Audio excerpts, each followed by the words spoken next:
Hello everyone, this is me Rizwan. Welcome back to another video. दोस्तों, आज की video के अंदर हम स्टूडेंट वीज़ा के हवाले से बात करने जा रहे हैं। ऑस्ट्रेलिया का स्टूडेंट वीज़ा, उसके हवाले से बात करने जा रहे हैं और उसके अंदर जो रूल चेंज हुआ है उसके हवाले से हम बात करेंगे। तो सबसे पहले आपको मैं बता दूं कि मैंने कुछ वीडियो शुरू की हैं कनाडा के हवाले से, उसके रूल्स और रेगुलेशंस आपको बता रहा हूँ। अभी इसके हवाले से और भी वीडियोज़ में अपडेट करूँगा जो कनाडा के हवाले से इमिग्रेशन के रूल चेंज होते हैं या एक्सप्रेस एंट्री के हवाले से कुछ भी रूल चेंज होते हैं, वो मैं आपके साथ शेयर जरूर करूँगा। आज की शॉर्ट क्विक वीडियो के अंदर मैं आपको ऑस्ट्रेलिया के हवाले से बताने जा रहा हूं। स्टूडेंट वीजा के हवाले से एक रूल चेंज हुआ है जिसके अंदर बताया गया है कि आपको पहले आइल्स पॉइंट होते थे 5.5 पे आपका वीजा लग जाता था। 5.5 बैंड जो आइल्स के होते थे उसके ऊपर वीजा लग जाता था, लेकिन अभी आइल्स का स्कोर जो है वो चेंज कर दिया गया है क्योंकि मोस्ट ऑफ द स्टूडेंट्स यहां से ये सोच के जाते हैं, अगर आप इंडिया, पाकिस्तान, नेपाल, बांग्लादेश से जाते हो तो ये सोच के आप जाते हो कि मैं जा रहा हूं या जा रही हूं ऑस्ट्रेलिया के अंदर और वहां पे जाके मैं परमानेंट रेजिडेंट अप्लाई कर दूंगा, परमानेंट रेजिडेंस अप्लाई कर दूंगा। और परमानेंट रेजिडेंस अप्लाई करता है जो बंदा तो उसको ऑब्वियसली पीआर ऑस्ट्रेलिया की मिल जाती है। तो ये लोग बहुत कम लोगों को जो है वो पीआर देते हैं। कुछ अकॉर्डिंग टू वन वीडियो मैंने वो देख रहा था, एक कंसल्टेंट की तरफ से एक वीडियो थी, उसके अंदर 1992 से लेके 2017 तक तकरीबन 7 लाख लोग इंडिया, पाकिस्तान, नेपाल और बांग्लादेश से गए हैं वहां पे स्टूडेंट वीजा के ऊपर, और वहां से सिर्फ 29,000 लोगों को परमानेंट रेजिडेंस दी गई है।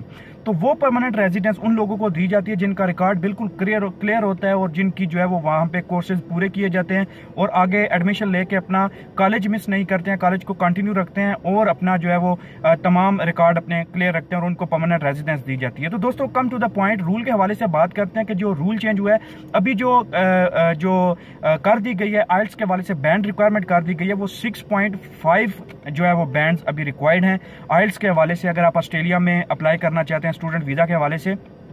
तो अगर आप सोच रहे हैं कि ऑस्ट्रेलिया के हवाले से आप जो है वो स्टूडेंट वीजा अप्लाई करें तो उसके लिए अपने माइंड को प्रिपेयर कर लीजिए और अपने कोर्स को सिलेक्ट कर लीजिए कि आप किस कोर्स के अंदर इंटरेस्टेड हैं और किस कोर्स के अंदर जाना चाहते हैं, और वो कोर्स की आउटलाइन जो है वो उसके हवाले से अपने आप को पहले तैयार कर लीजिए। और आइल्स के हवाले से मैं आपको बताऊं कि जितने आपके पॉइंट्स ज्यादा होंगे आइल्स के अंदर, जितने आपके बैंड ज्यादा होंगे, उतने आपके चांसेस जो है वो वीजा के बढ़ जाते हैं। तो दोस्तों, आप ऑस्ट्रेलिया के लिए या कनाडा के लिए या किसी भी मुल्क के लिए आप अप्लाई करना चाहते हैं तो अपने आइल्स पे जो है वो तवज्जो दीजिए, क्योंकि आइल्स का एक पॉइंट भी कम होता है, 0.5 भी कम होता है तो आपके बहुत सारे पॉइंट्स जो है कम हो जाते हैं।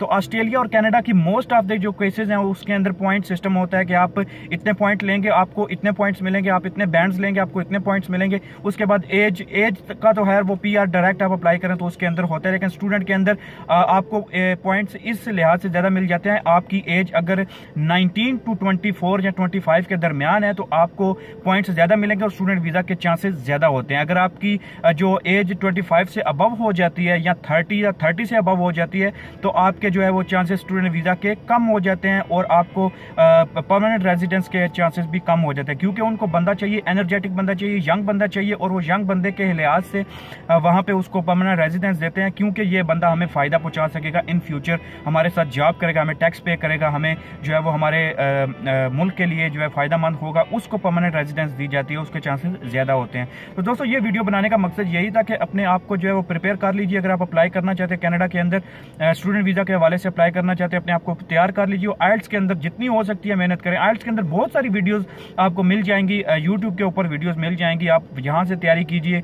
और आपकी जो एप्लीकेशंस भी हैं, एप्लीकेशंस के हवाले से आपको बहुत सारी जो है वो एप्लीकेशंस वहां से आप डाउनलोड कर सकते हैं, उसको इंस्टॉल करके अपने फोन में रोजाना कम से कम 2 घंटे आप, अगर आपका प्लान है कि आप 6 महीने तक आपका जो है वो स्टूडेंट वीजे का प्रोग्राम है, आइल्स का प्रोग्राम है, तो आप रोजाना 1 घंटे से लेकर 2 घंटे तक आप कोशिश कीजिए आइल्स के ऊपर। स्पीकिंग पावर अपनी अच्छी कीजिए, बुक्स पढ़िए, न्यूज़पेपर पढ़िए और इसके हवाले से जो है अपनी वोकैबुलरी जो अच्छी कीजिए। अपने दोस्तों के साथ गॉसिप कीजिए, इंग्लिश लैंग्वेज में गॉसिप कीजिए, अपने गप लगाइए अपने यारों दोस्तों के साथ, ताकि आपकी इंग्लिश जो है वो अच्छी हो। इंग्लिश अच्छी होगी तो आइल्स के बैंड्स अच्छे आएंगे, आइल्स के बैंड्स अच्छे होंगे तो आपको स्टूडेंट वीजा जो है वो अच्छे से मिल जाएगा। तो ये एक वीडियो सेंड करने का। तो जो 1 जुलाई जो मैंने रूल की बात की है वो 1 जुलाई 2018 से वो रूल चेंज हुआ है।